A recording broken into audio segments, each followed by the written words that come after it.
Finally Himachal ప్రదేశ్లో ఎడతెరిపి లేకుండా మంచు కురుస్తోంది. సిమ్లాలో హిమపాతాన్ని జనం తెగ ఎంజాయ్ చేస్తున్నారు. హిమాచల్లో ఉష్ణోగ్రతలు దారుణంగా పడిపోయాయి. మరో వారం రోజుల పాటు సిమ్లాలో మంచు తీవ్రత ఇంకా పెరుగుతుంది అని చెప్పి వాతావరణ శాఖ వెల్లడించింది. ఊనా, హమీర్పూర్, చంబా, మండి జిల్లాల్లో కూడా చలి తీవ్రత పెరిగింది. పలు ప్రాంతాలకు వాతావరణ శాఖ ఆరెంజ్ అలర్ట్ ఇష్యూ చేసింది. మంచు సీజన్ ప్రారంభం కావడంతో యాపిల్ పండించే రైతులు చాలా హ్యాపీగా ఉన్నారు. దేశం నలుమూలల నుంచి టూరిస్టులు హిమాచల్కు చేరుకుంటున్నారు. మనాలిలో మంచు కురియడంపై హర్షం వ్యక్తం చేశారు బీజేపీ ఎంపీ కంగనా రనౌత్. టూరిస్టుల రాకతో రాష్ట్రానికి ఆదాయం పెరుగుతుంది అన్నారు ఆమె.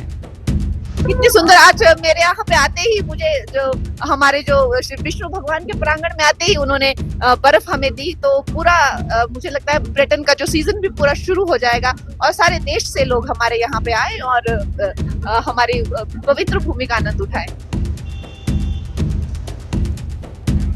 మరోవైపు జమ్మూ కాశ్మీర్లో కూడా ఎడతెరిపి లేకుండా మంచు కురుస్తోంది. శ్రీనగర్తో సహా పలు ప్రాంతాలకు టూరిస్టులు పోటెత్తారు. గుల్మార్గ్లో మంచు క్రీడలు ఊపందుకున్నాయి. దీనిపై మరిన్ని డీటెయిల్స్ మా ప్రతినిధి ఏలేందర్ అందిస్తారు. ప్రస్తుతం మనం జమ్మూ కాశ్మీర్లో ఉన్నటువంటి శ్రీనగర్ నుంచి గుల్మార్గ్ ప్లేస్ దగ్గరికి వచ్చాము.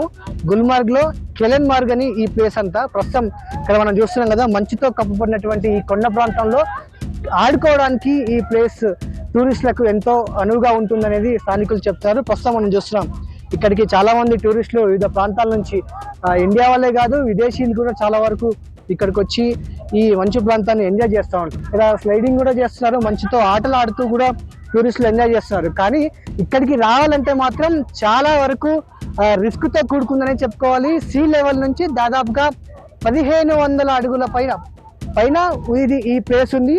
ఇట్లా మంచు పూర్తిగా డ్రైగా, మంచు మొత్తం ఇట్లా డ్రైగా మనకు కనిపిస్తుంది.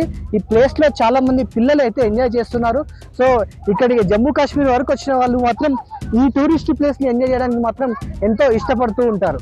సో ఈ ప్లేస్ దాదాపుగా శ్రీనగర్ నుంచి దాదాపు ఒక 3 గంటల జర్నీ చేస్తే గులన్మార్గ్ వస్తుంది. గులన్మార్గ్ దగ్గర నుంచి పైకి దాదాపుగా ఒక 1 అవర్ గుర్రాలను రెంట్కి తీసుకొని లేదా వెహికల్స్ని రెంట్కి తీసుకొని కొద్ది దూరం వరకు రావాలి. పూర్తిగా శ్రీనగర్లో ఇది చాలా ముఖ్యమైనటువంటి, కాశ్మీర్లో ముఖ్యమైనటువంటి టూరిస్ట్ స్పాట్గా మనం చెప్పుకోవచ్చు.